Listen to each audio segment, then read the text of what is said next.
welcome back. I just wanted to show you guys something really quickly. I thought the Easter Bunny had come into my house, but it's not the Easter Bunny.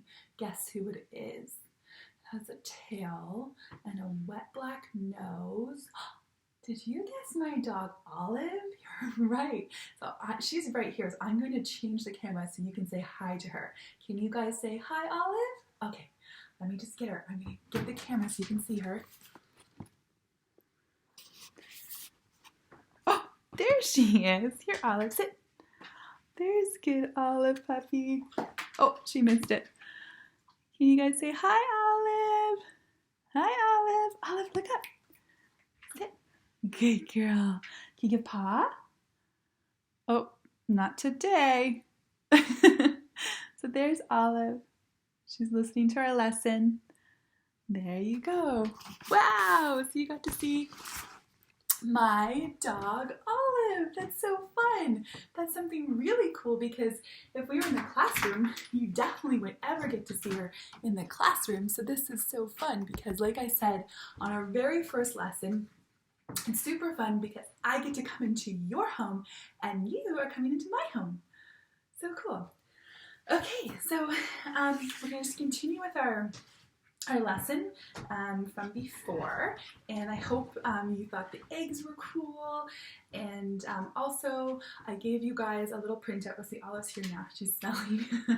She's seeing if there's any more treats. I gave you guys a printout of some little eggs that you can color and you can do patterns on. You can make the pattern that we just had all different colors, decorate them any way you want, cut them out, all fun things. And I hope you liked making the rabbit bunny, the little bunny that we made with the rice in it. And I hope your eggs are yummy for you. And I have to say, the one I tasted that had the little bit that I did with the berry juice was so delicious. And I just want to say also that it's so nice to use natural things that when we put them in our body, we know it's not going to make us sick. So those were just berry juices that I made warm and then boiled a little bit with the eggs and then left the eggs, and so natural, nothing else, no sugar, no vinegar, just the juice and the eggs and some thyme. All right, so I can't wait to hear all about what you guys did, and hopefully you made some cool Easter tie-dye eggs as well. All right, so this book is the perfect book for reading this week because we have talked so much about birds and backyard birds, and it's a pretty funny one, and I thought you'd all enjoy it. So hopefully you can hear me well, and we will start. So this is called Bird Feeder Banquet. You can see the picture there. All right.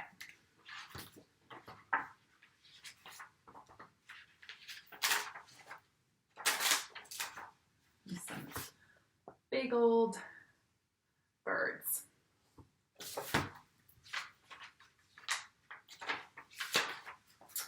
One day, as Jenny was putting yet another dirty glass into the kitchen sink, she looked out of the window at the bird feeder. There was lots of action. Birds were fluttering all over it. Seeds were flying in every direction. In fact, there were more seeds on the ground than in the bird feeder. "Mommy," said Jenny, "I don't think the birds like the seeds. They're throwing them all away."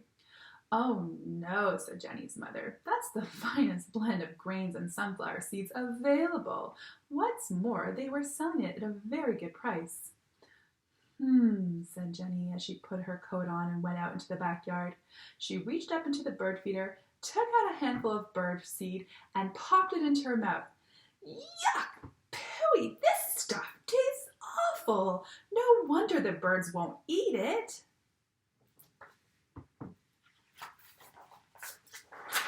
Jenny dashed back into the kitchen. She took out the peanut butter, jams, boxes of ice cream, potato chips, and with avocado dip, mixed nuts, her favorite breakfast cereal, crunchy cat food, and for good health, she threw in granola, oat bran, and chewable vitamins A, B, C, and D.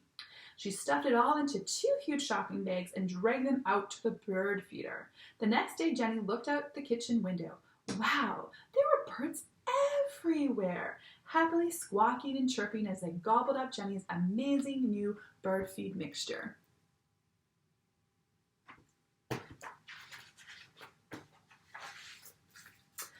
After a few weeks, Jenny noticed there was something strange going on in the backyard.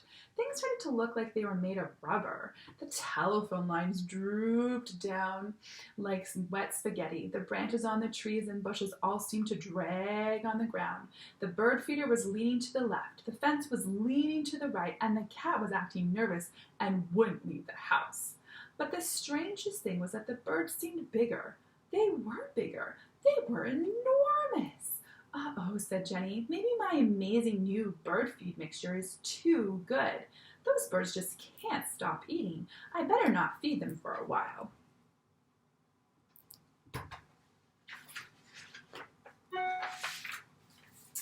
Next morning, Jenny rushed out of the front door on her way to school. She ran straight into a huge mob of enormous birds.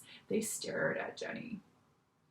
Then they began making a low, growly, chirpy noise, and they pointed at their stomachs. Oops, excuse me, said Jenny. I think I've forgotten something. She dashed back into the house and got a huge bag of her amazing new bird feed mixture. They wanted to be fed. Meanwhile, all over the town, other people began to notice the change in the birds. Enormous birds broke branches when they landed.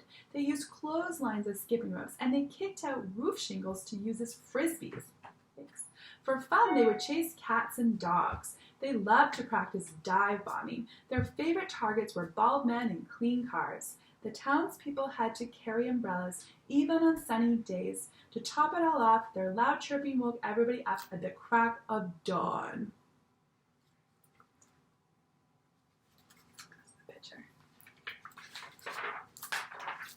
The townspeople began to get very upset. They all got together and went to see the mayor, who was meeting with the town council. Mayor, they said, you've got to do something about this birdie business. The mayor scratched his head. A town council said, Your Honor, it's Jenny. It's her fault. She's got to do something about this birdie business. The next day, Jenny got a huge letter delivered to her house. The letter said, Jenny, this birdie business is your fault, and you have to do something about it. It was signed by the mayor and all of the town council. This looks serious, thought Jenny. I'd better do something quickly.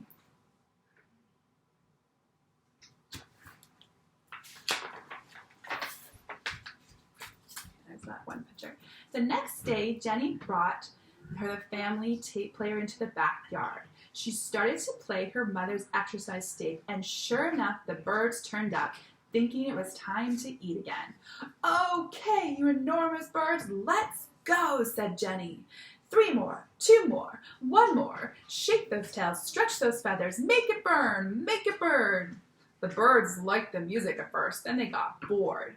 So they kicked off their leg warmers and went to find something to eat.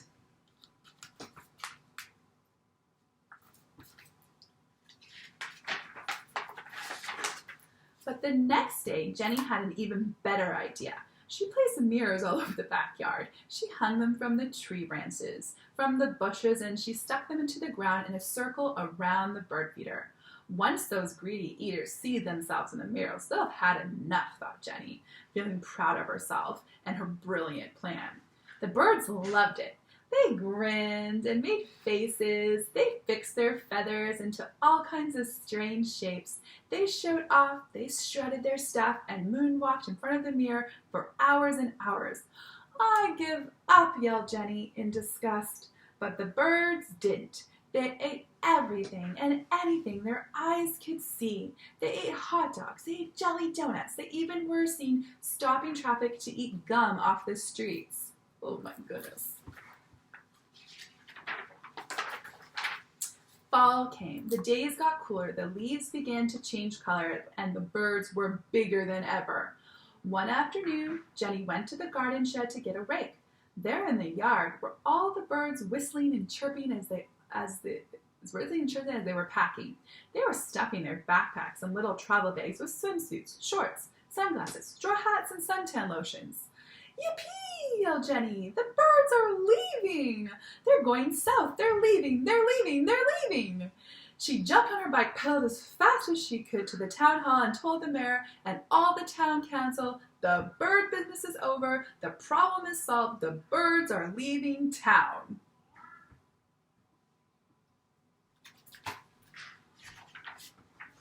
The next morning, bright early, the mayor, the town council, the townspeople, and the town band went down to the fairgrounds to see the birds off. The band played, the people all cheered, clapped, and waved as the birds began to take off. Abruptly, their cheers became moans, and the music turned to groans. Some of the birds flew 3 or 4 feet before they fell down exhausted. Others couldn't take off no matter how hard they flapped their wings. The birds had become too enormous to fly. So they unpacked their bags and decided to stay. The mayor turned bright red and began pulling his hair out. The town council began to cry. The town band started to pack their instruments. The townspeople stared at Jenny. Jenny was looking for a hole to crawl into when suddenly she jumped up into the air with a huge grin on her face. She ran to the mayor and whispered into his ear. The mayor stopped pulling his hair out. His face lit up. He took Jenny by the hand and went off to find a telephone.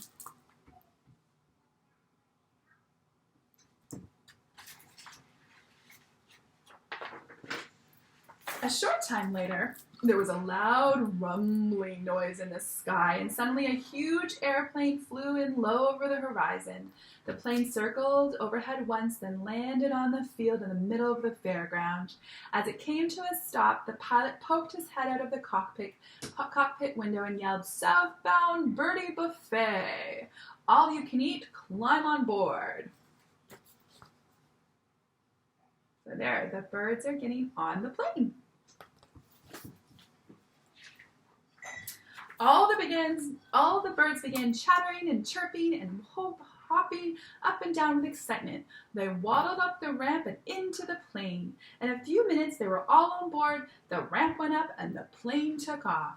As the plane circled overhead, the mayor, town council, townspeople, and the band all waved and cheered, then burst into laughter.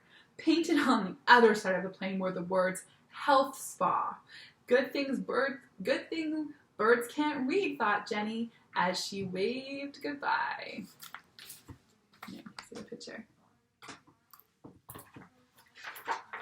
So I guess those birds are going to be at a health spa and eating birdseed again and getting healthy and fit so they can fly back. Does that sound like a good idea? Yeah. So I hope you guys liked that story. And I thought it worked really well with all the birds we've been talking about this week. And I just wanted to read, this is a little book that some friends of mine made, and it's called Animal Wisdom for Little Ones. And it has little short poems and sort of things to do with different animals. And I thought I would read 2 today. So I thought I would read the one about the raven and the one about the rabbit. Okay? So this one says, I'm going to read it, and then I'll show you the picture, unless you can see a little bit. But okay, so this one says, "The raven's cry echoed across the valley. 'Why do you do that?' asked the chick. 'When I listen closely to the world, little one, I hear it speak to me. And so, in the silence between its messages, I call back to it.'" I thought that was really pretty.